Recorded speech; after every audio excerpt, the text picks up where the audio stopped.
vezes, né, a gente tem falado já há algum tempo sobre a importância desse tema,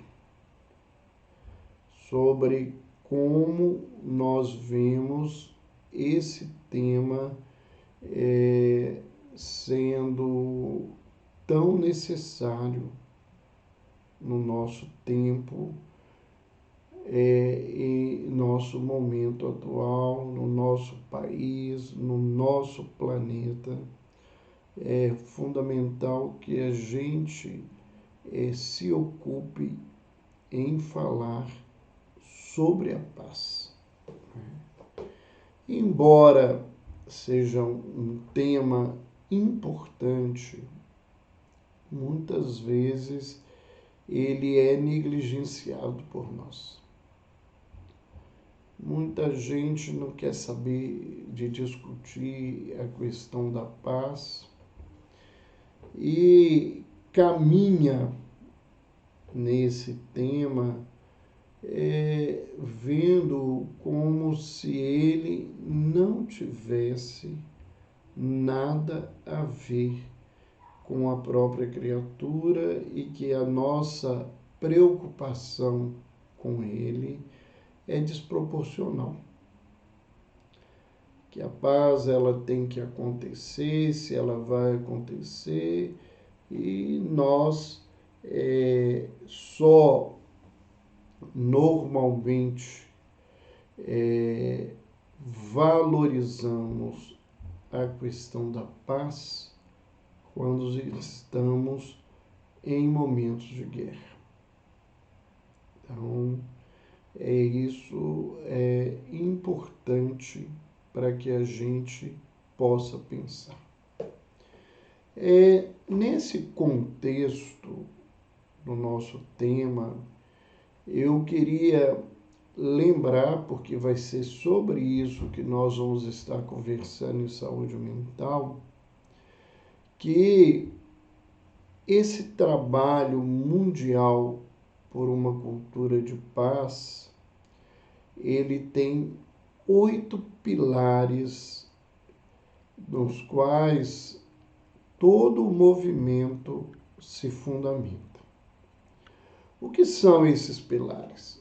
Eles são os instrumentos ou as ferramentas que esse movimento acredita serem necessários para que a gente viva um mundo de paz.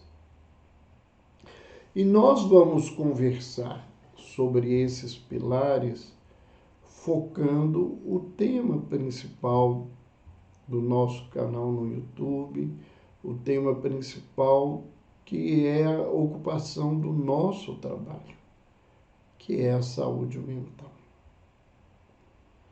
Então, os 8 pilares, eles são a educação para uma cultura de paz, a tolerância e a solidariedade, a participação democrática, o fluxo de informações, o desarmamento, os direitos humanos, o desenvolvimento sustentável e a igualdade de gêneros.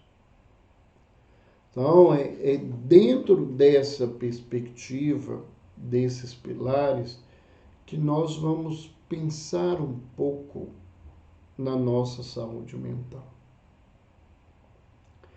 E se a gente está falando de paz, certamente nós estamos diante de sermos saudáveis. Porque à medida em que estamos incluídos, que nós vivemos nesse mundo, né, de conturbações, nesse mundo de violência, nesse mundo de guerra, isso reflete direta e indiretamente na nossa vida. E além disso, né, isso reflete de uma maneira específica em cada criatura, e isso reflete de uma maneira mais intensa na população fragilizada. E entre as fragilidades sociais estão aqueles portadores de transtornos mentais.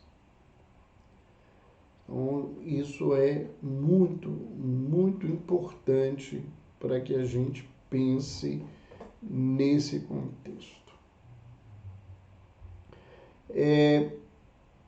Então, o primeiro pilar para a paz é o pilar da educação para uma cultura de paz.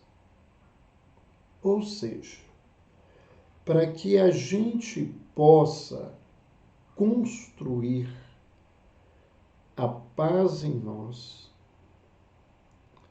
e a paz na sociedade, nós temos que nos preocupar em nos educar nesse contexto e nos transformarmos em educadores para as outras pessoas e, muito especialmente, educadores para as gerações mais novas, que elas, em muitas ocasiões, elas são muito mais sensíveis, muito mais abertas a conviverem com esses paradigmas novos.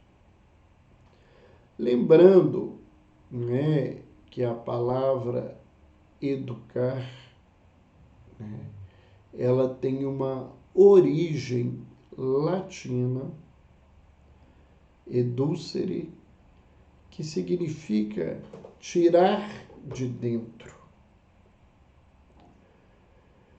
Porque na abordagem, né, na visão filosófica que dirigia o pensamento grego clássico, né, havia já uma compreensão de que os valores, as potencialidades moram nas criaturas.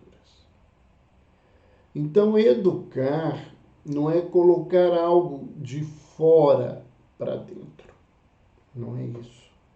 Isso é doutrinação. Né? E a doutrinação, ela pode ter um significado momentâneo na vida do indivíduo. Ela pode levar a uma aparente transformação. Mas no movimento X do desafio, né, que a pessoa vai viver e enfrentar, se aquilo não tem uma compatibilidade com o que ela sente, o que ela consegue se desenvolver internamente, isso, que foi ensinado, isso vai desaparecer. Então, o processo de educação é um processo onde nós aprendemos a auxiliar o outro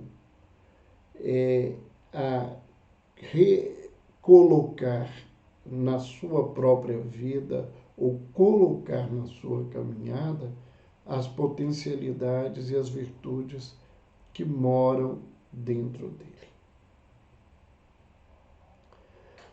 E, nesse sentido, né, esse movimento importante de uma cultura de paz, ele nos traz que é um desejo, né, está intimamente ligado à grande maioria da humanidade, essa vivência de paz.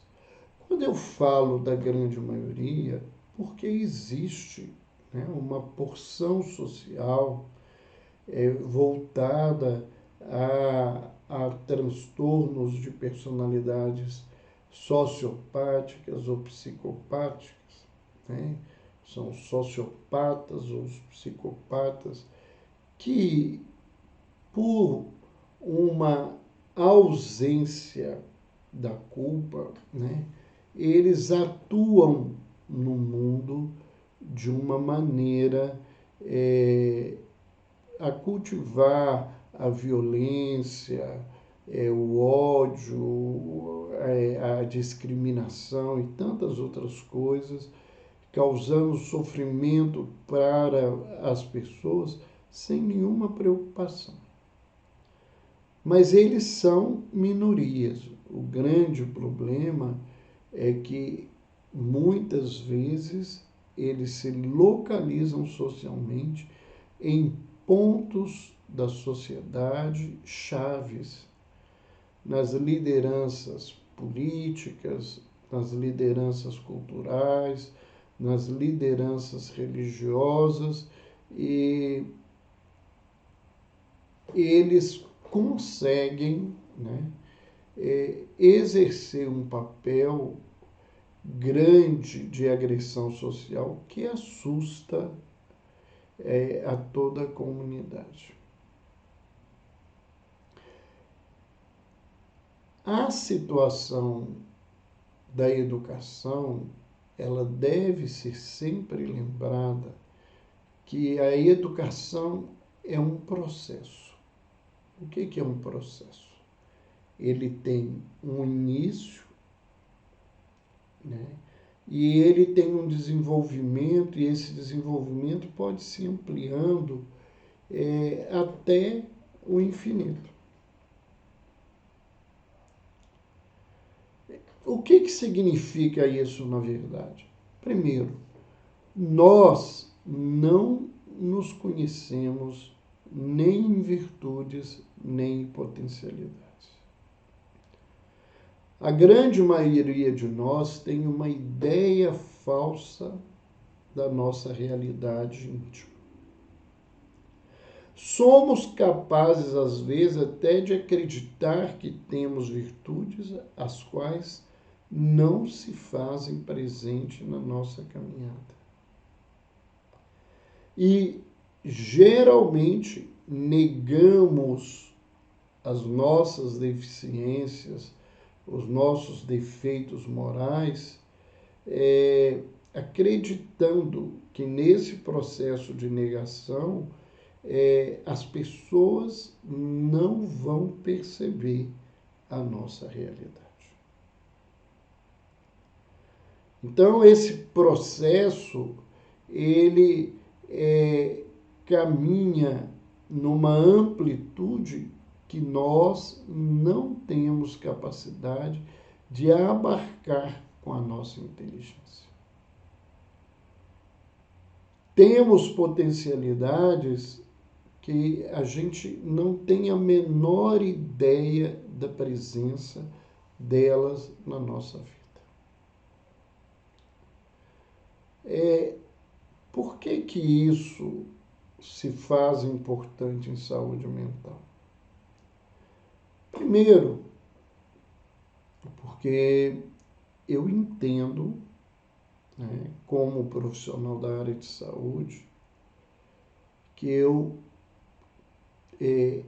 tenho, né, o profissional tem a obrigação de trabalhar em si mesmo para que ele construa uma crença verdadeira de que todas as criaturas podem mudar e podem vivenciar o bem, o belo, a justiça e a verdade. Se eu não acreditar na potencialidade das pessoas que me buscam, eu vou deixar de ajudar essas criaturas no sentido de que eu eu não tendo a crença, eu não tenho a perspectiva da busca. E muitas vezes, na minha experiência, pessoas que eram tidas socialmente como incapacitadas para viver, para realizar, para trabalhar, para gerenciar as suas vidas, elas, na medida em que elas acreditaram nelas e na medida em que elas se permitiram, né, acreditar que poderiam fazer essa mudança, elas conseguiram mudar. Há uma frase motivacional que ela pode ser de alguma forma questionada, mas que ela tem um certo valor, né? Que diz assim: por não saber que era impossível, ele fez. Então, nós temos que entender que esse é um processo que eu, quem me escuta aqui e as pessoas, né, que fazem parte da humanidade, temos essas potencialidades, esse processo cresce e, e à medida em que ele cresce, ele amplia-se em visão, e à medida em que eu caminho nessa direção que é ampliada por mim e para mim, isso ainda vai tendendo cada vez mais a se abrir. Então, quem são os agentes educadores? Quando nós falamos de uma cultura de paz, né, a primeira coisa, né, é o educador que acredita e busca a paz. Eu dizia há pouco, né, que em relação ao número, né, de pessoas na humanidade, né, nós sabemos que nós já ultrapassamos os 8 bilhões de criaturas humanas na Terra. O número de psicopatas é muito pequeno nessa relação. Mas também é muito pequeno o número de pessoas que vivem a plenitude da paz. Então, o agente educador não é um agente que necessariamente é totalmente pacífico. Ele tem que ser o indivíduo que acredita na paz, tem que ser uma criatura que busca a paz e tem que ser uma pessoa que luta para vencer as suas deficiências que não permitem que ele, a criatura, atue como um pacificador de maneira mais ostensiva. Então, qualquer pessoa que se propõe, ela pode fazer esse processo. E nós vamos ver daqui a pouco que esse processo de paz, né, ele não é um processo, quando fala de paz, de ausência de guerra. Né? Porque muitas vezes as guerras físicas, elas não estão presentes. Mas as guerras mentais, elas permanecem. E o propósito desse processo de educação é construir mudanças na visão, no paradigma da criatura, para que ela creia na importância da paz e se movimente para sentir paz e para que as pessoas sintam e construam esse espaço de paz. Esse processo, né, ele tem muito a ver com o processo de transformação pessoal de qualquer indivíduo. Nós temos que ter ideia, né, de que um processo de transformação ele precisa vencer etapas. Né? E nós colocamos para a nossa reflexão 5 etapas, né, que podem construir mudanças bem-sucedidas. Ou seja, são 5 passos que eu comigo, eu com quem eu me relaciono, ou eu com quem eu cuido, ou eu com a sociedade, deveria me ocupar de maneira que aquilo que eu proponho como mudança se transforme progressivamente numa ação exitosa, né? Numa mudança bem-sucedida. Esses passos, né, eles não são uma mágica, né? Eles não são algo que cai, né, do céu. Eles dependem de esforço, de caminhar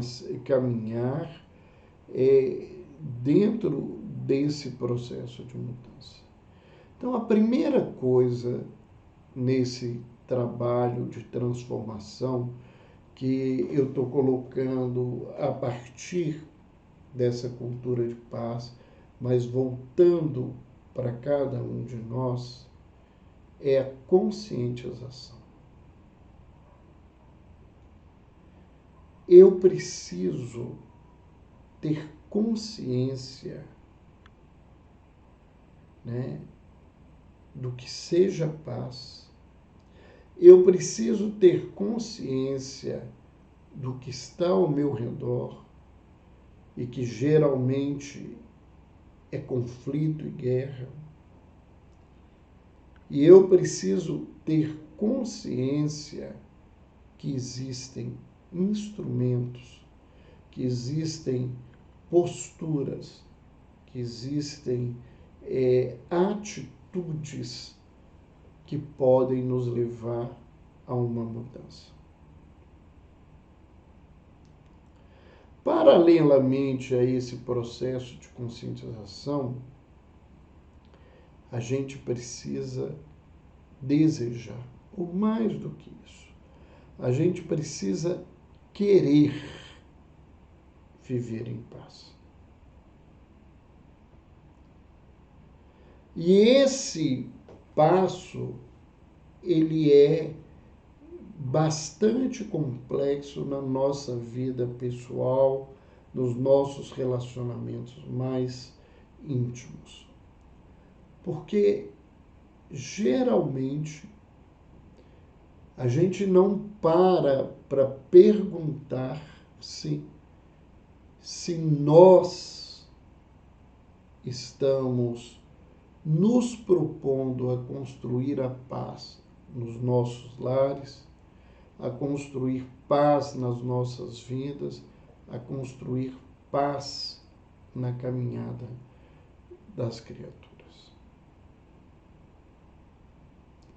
E a gente, às vezes, tem um desejo de viver em paz, mas não tem o querer, a atitude concreta, embasada na vontade, para lutar por esse estado de espírito que a gente quer ter conosco.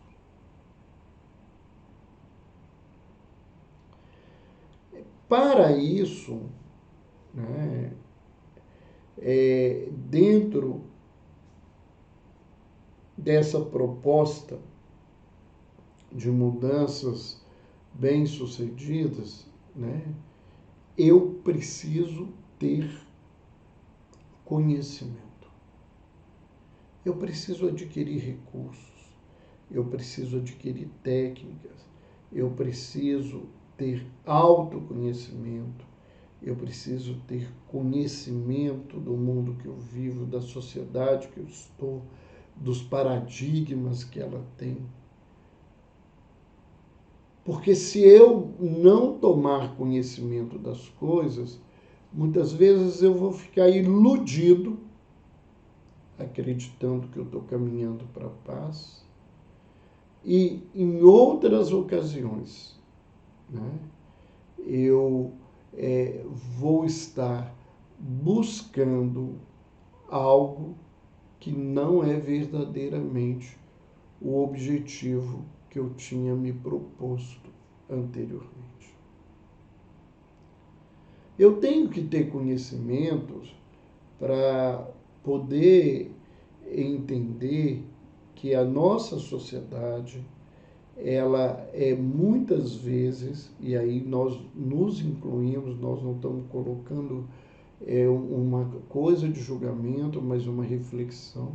Nós somos, em muitos momentos, né, lobos cobertos do pelo, né, da ovelha. A gente passa uma visão, mas na realidade nós não somos aquilo.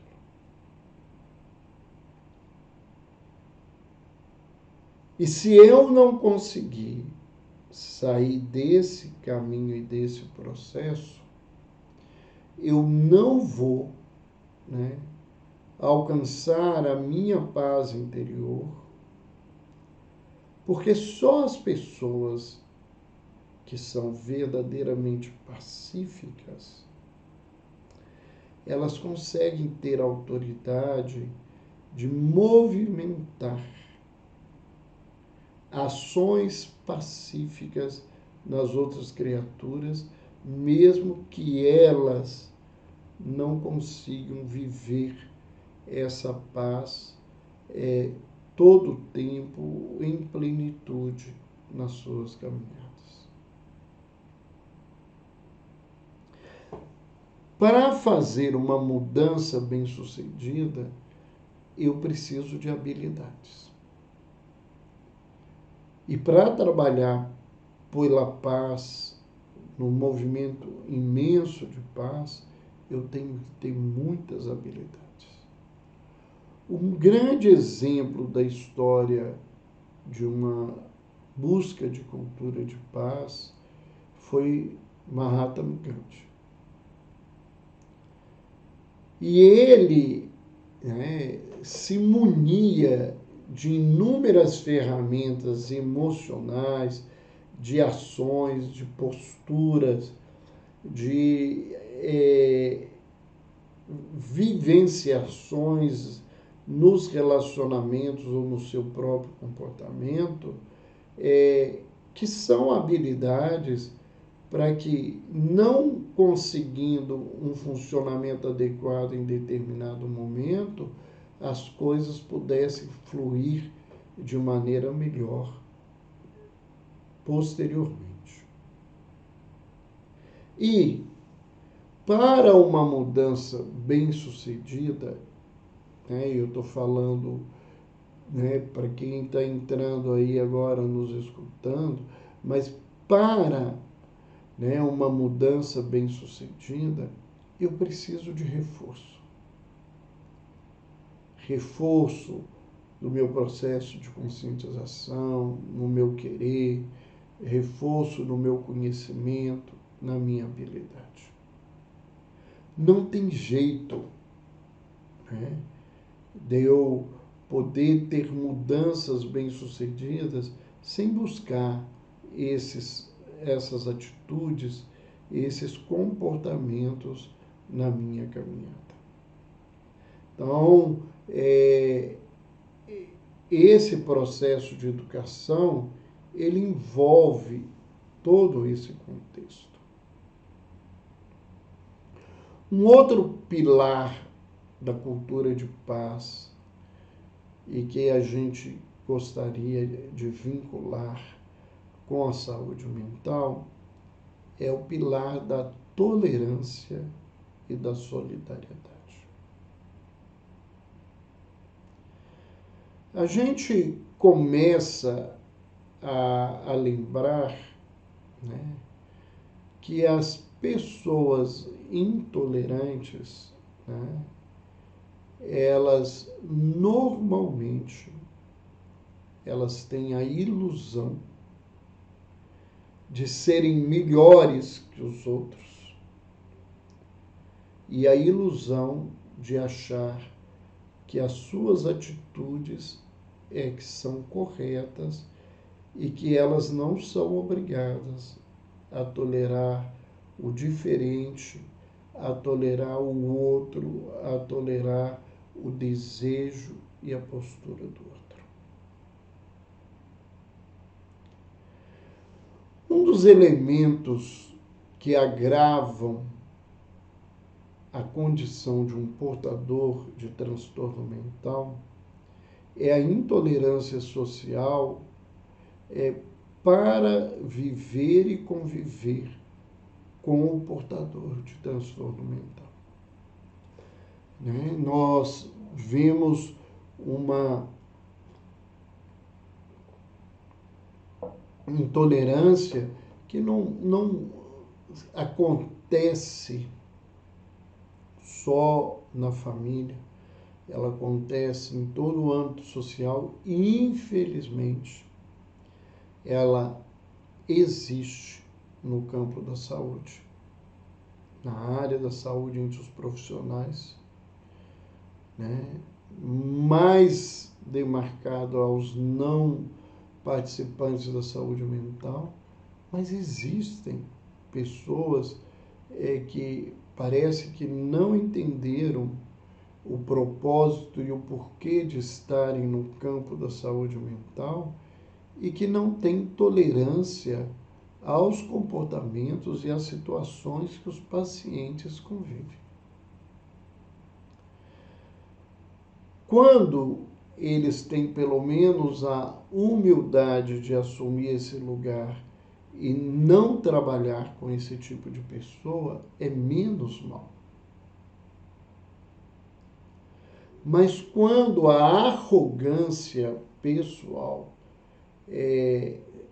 coloca o indivíduo de uma outra maneira e ele acha que ele tem que lidar com tudo e com todas as questões, ele, na sua intolerância, ele faz muito mais mal ao paciente que o procura do que bem. Então, a intolerância, né, ela é um instrumento, né, negativo de agravamento do sofrimento psíquico. Né?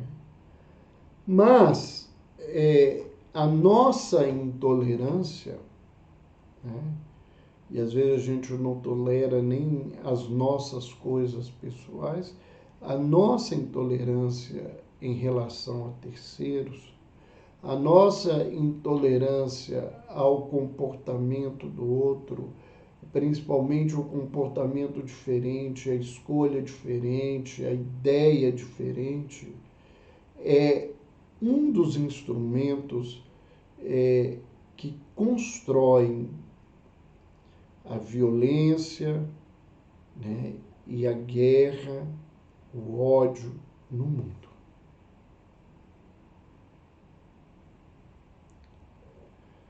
E as pessoas, quando não são toleradas, elas têm respostas que podem ir da total postura de acatamento daquela agressão por uma menos-valia, até uma postura, né, de explosão e violência semelhante à intolerância que ela recebe, que só agrava o relacionamento com as pessoas e, mais do que isso, sustenta um mundo de conflitos e sofrimentos.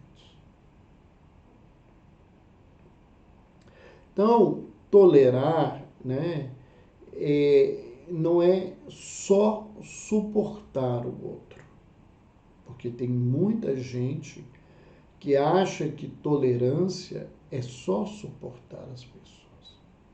O próprio dicionário, ele é muito claro em nos dizer que tolerância é suportar algo ou alguém de maneira resignada, sem reclamar e com clemência por essa criatura.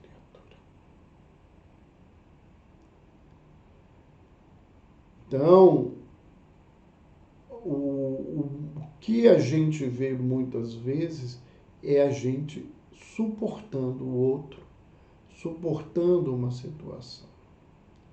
E acontece que esse ato de suportar sem um exercício mais amplo da tolerância é como um copo que já tem muita água e que vai recebendo gota. E vai chegar um determinado momento que a gota que vai cair naquele copo d'água é o bastante para derramar a água. Então, nós temos que entender ainda, e é isso de que o dicionário nos diz, que tolerar, né, é uma disposição para admitir modos de pensar, de agir, de sentir de outras pessoas, que ainda que sejam diferentes dos nossos, né, merecem a nossa complacência.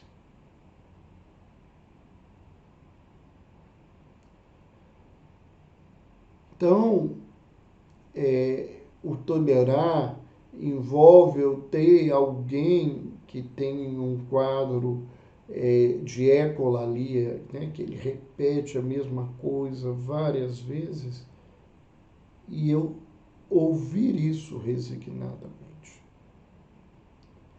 Né? Eu tolerar porque o indivíduo torce para outro time, ele é da outra ala política, ele tem uma crença religiosa diferente da minha. Ele se veste de um modo diferente que eu. Ele se comporta sem ser um comportamento hostil e agressivo social, de maneira diferente da minha.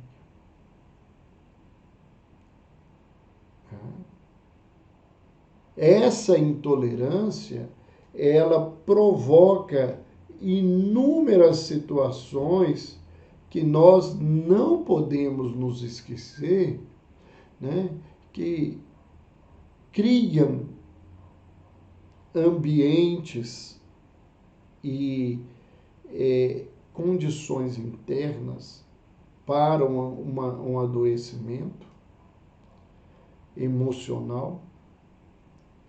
Ele cria né, recursos para agravar uma doença que está presente. E essa postura negativa, essa postura ruim, de ódio, de sentimentos de ruína, né, que a pessoa carrega, e isso compromete o aparelho neuronal, ele vai estimular um eixo que envolve não só as questões neurológicas, mas as questões endócrinas, né? Os hormônios, e isso vai desencadear reações no organismo do indivíduo, agravando todo um processo, toda uma situação. Solidariedade, né, que é uma característica de quem é solidário, né, é uma postura de disposição a ajudar. Não é mais falando de suportar resignadamente, mas da criatura ter uma disponibilidade interior de ajudar, de acompanhar, de defender a outra pessoa, de proteger as pessoas que são frágeis. Então, a solidariedade, ela tem como propósito isso: ajudar, amparar, apoiar. E ela, né, a solidariedade, ela não é diretamente ligada à pena, né, ou à dó. Porque pena e dó é um sentimento que apequena a outra criatura, que desvaloriza a outra criatura. A verdadeira solidariedade tem compaixão pelo outro. Ela compreende o lugar do outro, ela entende as limitações do outro, mas ela acredita nas potencialidades do outro e ela se movimenta para que o outro movimente essas potencialidades e modifique a sua caminhada. Então, nesse contexto, é importante a gente lembrar que, enquanto família, nós temos que ter solidariedade com aqueles que estão ao nosso lado em crises ou que carregam transtornos mentais crônicos e que a gente tem que ter essa disposição.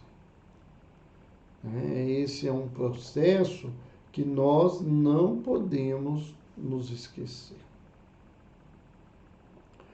Uma outra situação importante, né, e isso é muito importante para a saúde mental da família e da sociedade, é a participação democrática.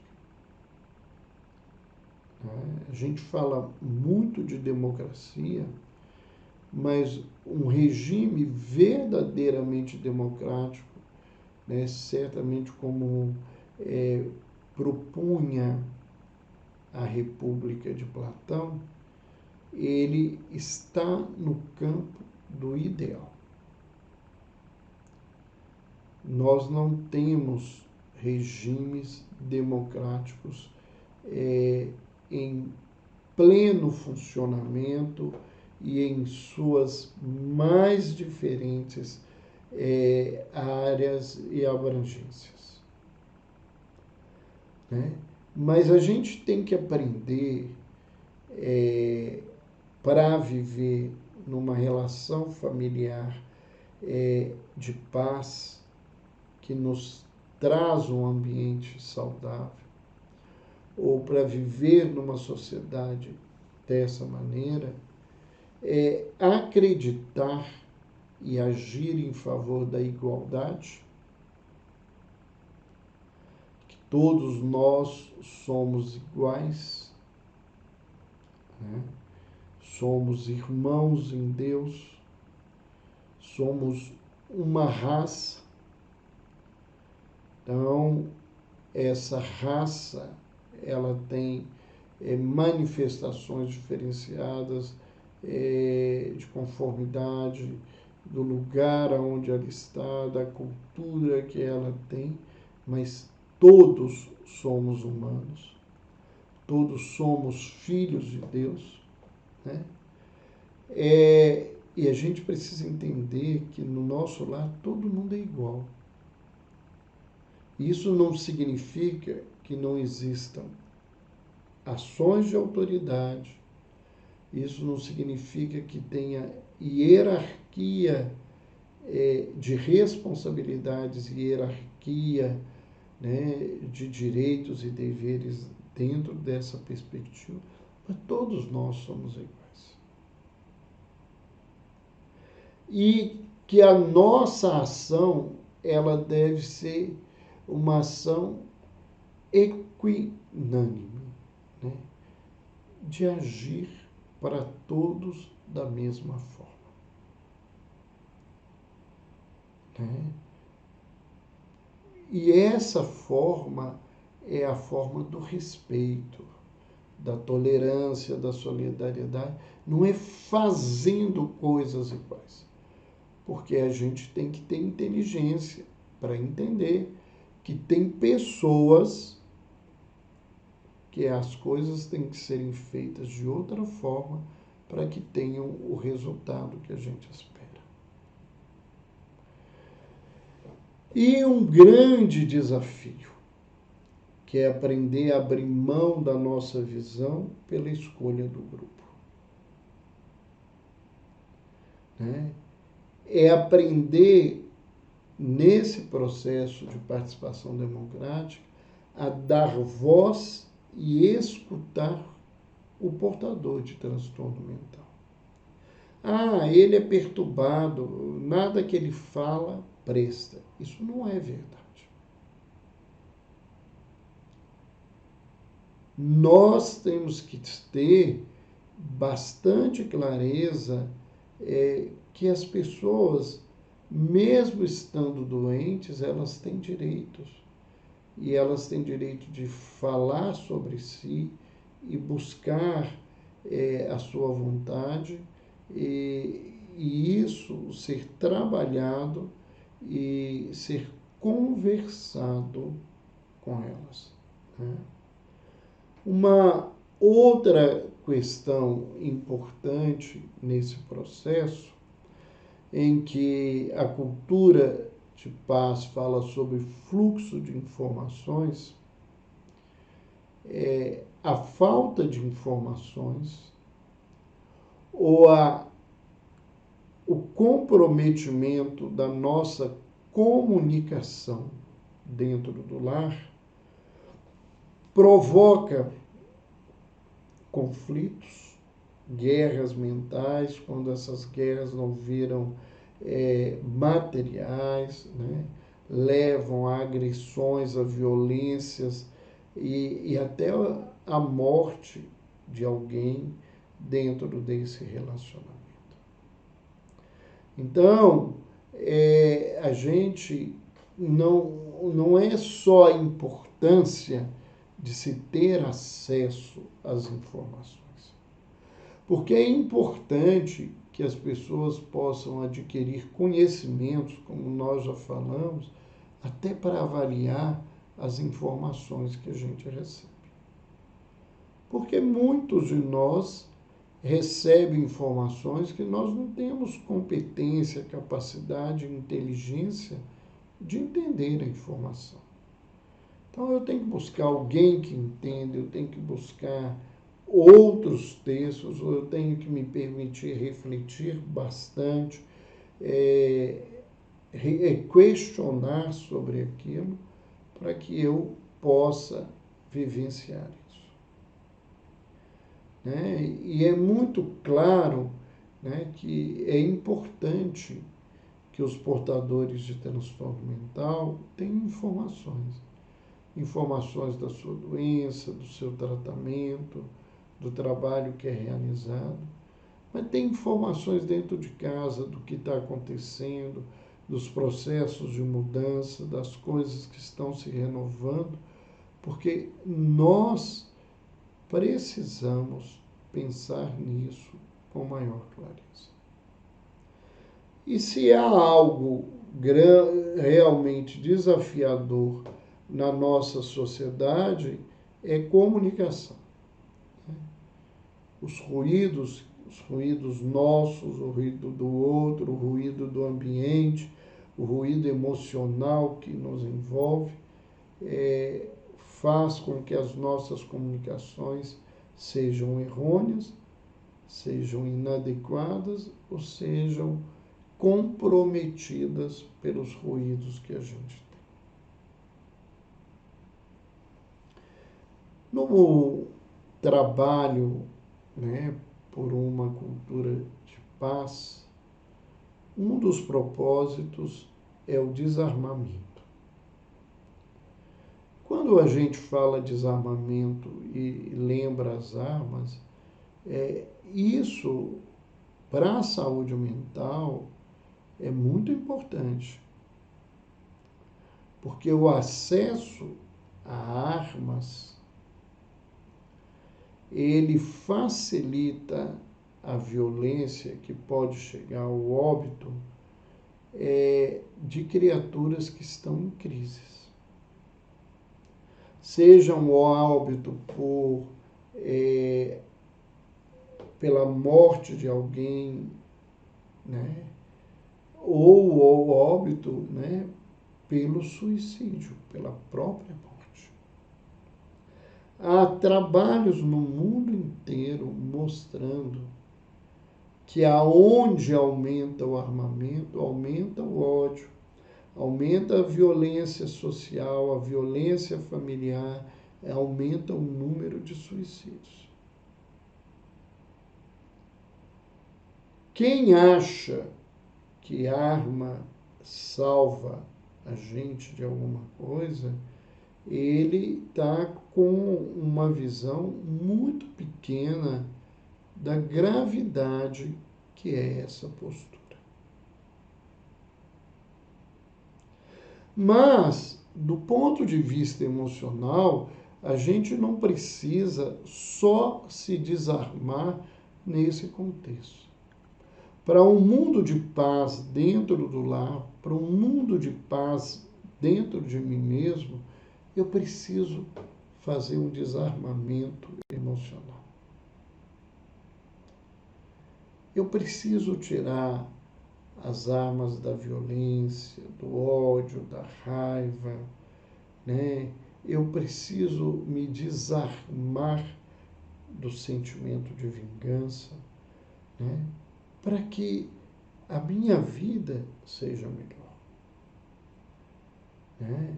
Muitas pessoas adoecem porque elas estão municiadas de sentimentos, de emoções infelizes e graves. Há trabalhos relacionando, por exemplo, o câncer de mama, né, com mulheres que carregam grandes mágoas dentro delas mesmas. Então a gente vê que quando nós estamos falando isso, nós não estamos falando para o outro simplesmente, nós estamos falando para nós. O quanto que a gente cria essa condição complicada na nossa vida. Né? Então, esse é um elemento que ele precisa mudar. Um outro elemento proposto, né, o outro pilar, é o pilar dos direitos humanos. Né? E a gente gostaria de lembrar, né, que a questão dos direitos e deveres, ele está relacionado com inúmeras situações e comportamentos, né, alterados, distúrbios de relação complexa, né? Muitas pessoas que só aprenderam que tem que ter direito na vida e não tem dever, elas não têm limites. Então elas se transformam em agentes de dificuldades familiares e sociais, né? Elas se tornam um elemento tóxico nesse processo e em inúmeros desses casos é fruto da não colocação de limite, da não postura de educação por parte de outras criaturas. Nós temos que lembrar que é algo que no Brasil ainda é um problema e desafio. Quando a gente fala de direitos humanos, é o direito que todas as pessoas têm a ter acesso, né, a tratamentos, a cuidados, seja nos quadros orgânicos, clínicos, sejam nos quadros psiquiátricos. Então, falta no Brasil profissionais, falta recursos para estruturas melhores na área de saúde mental, falta recursos para dar remédios mais eficazes, com menos efeitos colaterais para as pessoas que são portadoras de transtorno mental. Falta, né, leitos hospitalares em quantidade suficiente para cuidar das criaturas. Falta, né, estruturas de urgência ou estruturas de acompanhamento em saúde mental que tenham realmente uma equipe e um trabalho de qualidade. Falta, né, espaço social para que essas famílias e esses pacientes possam lutar por esses seus direitos com maior facilidade. Então, não é algo que a gente está criando. Um outro pilar, né, o penúltimo pilar dessa construção que a gente vem fazendo, é do desenvolvimento sustentável. A gente usa essa expressão muito pela preocupação com o meio ambiente, com o cuidado com a terra, para que a gente possa ter recursos para viver, mas que sustentem o ambiente da terra para que ele se faça saudável e a gente possa aproveitar dele com maior facilidade e dentro das nossas necessidades. Para que um portador de transtorno mental ele possa ter um desenvolvimento sustentável, ele precisa de suporte. E esse suporte não é só um médico que prescreva medicamentos para ele. ele precisa de uma equipe multidisciplinar para oferecer suporte para ele em outras áreas, de maneira em que ele consiga realizar tudo que ele tem necessidade. Então, e muitas vezes não falta suporte só ao paciente. Falta suporte aos pais, aos familiares, aos cuidadores desses pacientes. E falta suporte às equipes de saúde mental que existem para que elas realizem um trabalho de eficiência nesse campo. Um outro elemento que auxilia, melhora a nossa saúde, melhora a saúde dos outros, é o acolhimento. É acolher. É algo extremamente importante, algo que eu venho trabalhando muito e que em breve as pessoas vão ter notícias. Nós vamos estar aí, começando um trabalho específico, não é um trabalho geral, sobre uma jornada na arte de acolher, para trabalhar com pais de crianças, adolescentes e jovens que são considerados desafios dentro da estrutura familiar. Prestem atenção, eu não estou falando de pessoas doentes, falando de pessoas desafios, que às vezes o que a gente acompanha não é necessariamente alguém que tem um transtorno, que seja portador de uma patologia. Às vezes ele é um elemento que desafia essa estrutura. Outro elemento sustentável importante é da promoção. Para que a gente possa ter sustentabilidade, a gente precisa ser promovido. E já é difícil inserir o indivíduo na família como alguém que muitas vezes é recebido como um apêndice. Muito mais complicado ainda é a sociedade como um todo trabalhar nessa promoção social para que o indivíduo possa fazer mais, porque ele tem potencialidades. Não é porque eu tenho um transtorno que eu não tenho virtudes, que eu não tenho recursos.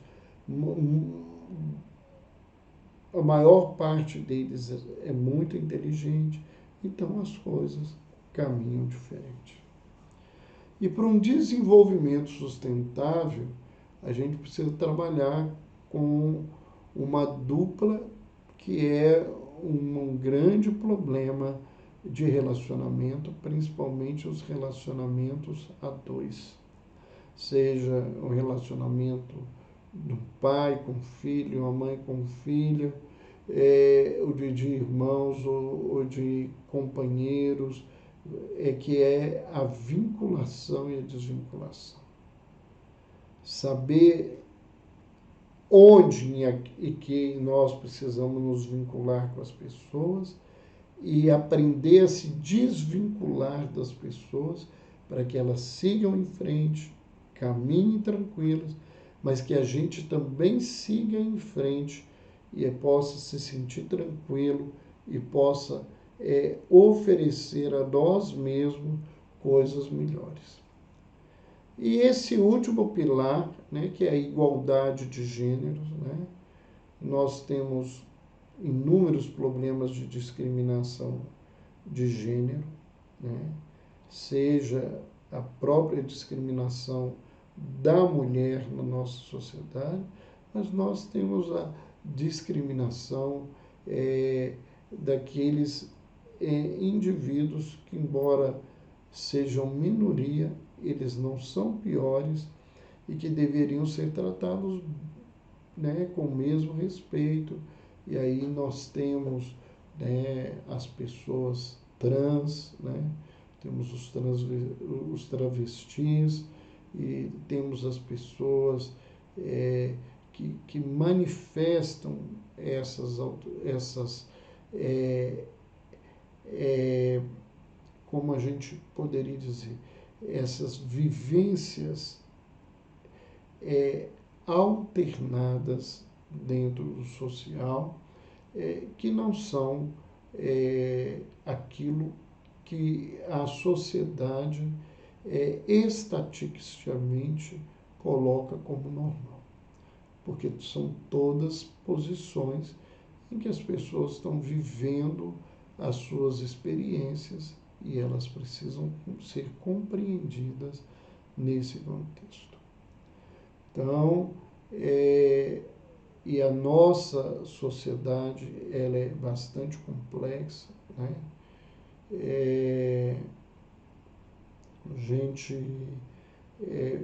Essa semana mesmo, né, tem o dia para o respeito, né, a pessoa trans, né, teve esse dia.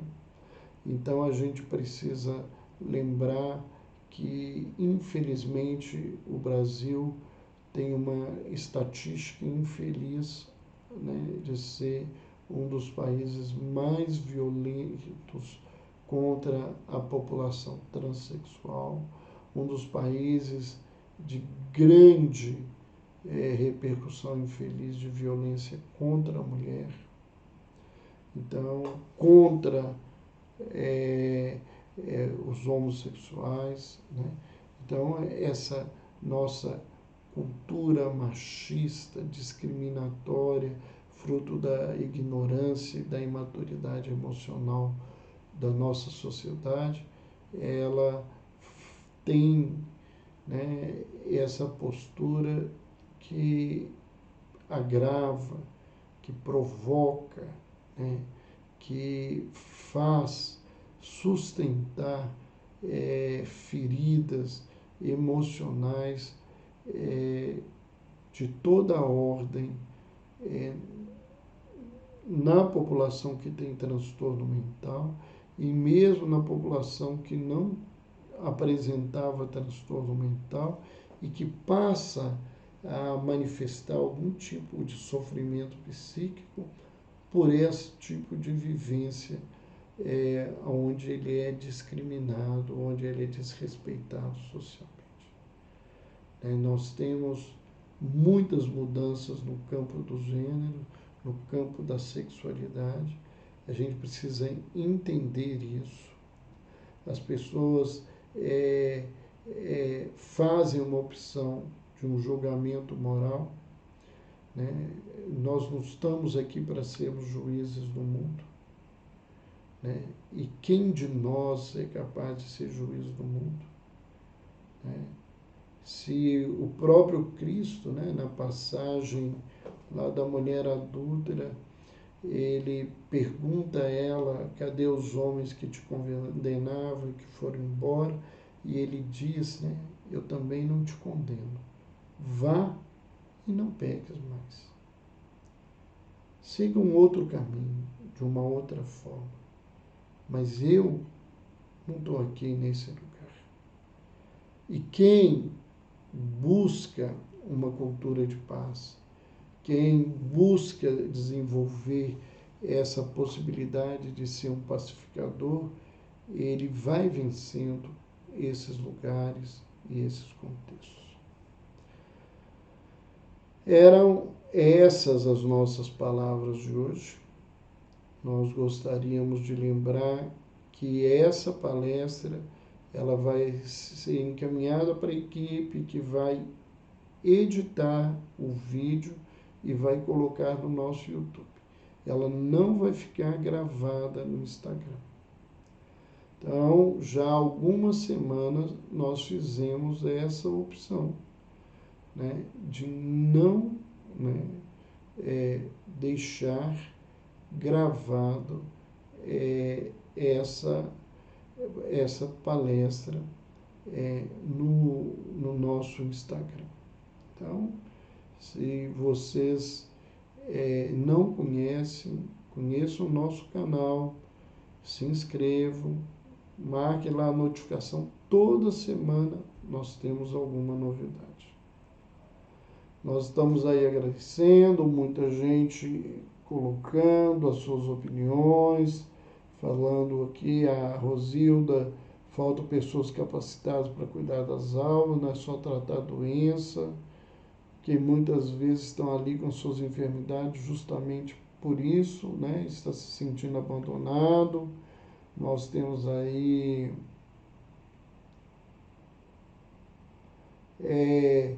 que a falta da convivência dentro dos próprios lugares onde abriga pessoas que estão longe da família, do convívio das pessoas, que tiveram contato por doenças, precisam ficar em clínicas. Nós temos aí a situação muito complexa, né? E desde já nós estamos agradecendo todo mundo que esteve conosco. A Évila aí está falando sobre o trabalho que nós vamos realizar. A Évila conhece o nosso trabalho, ela é uma das participantes da equipe que vai estar promovendo. E em breve nós vamos estar trazendo para todo mundo o que é que nós estamos propondo para essa atividade, né? Que é uma jornada na arte de acolher. Um beijo no coração. Até a próxima semana e fiquem com Deus.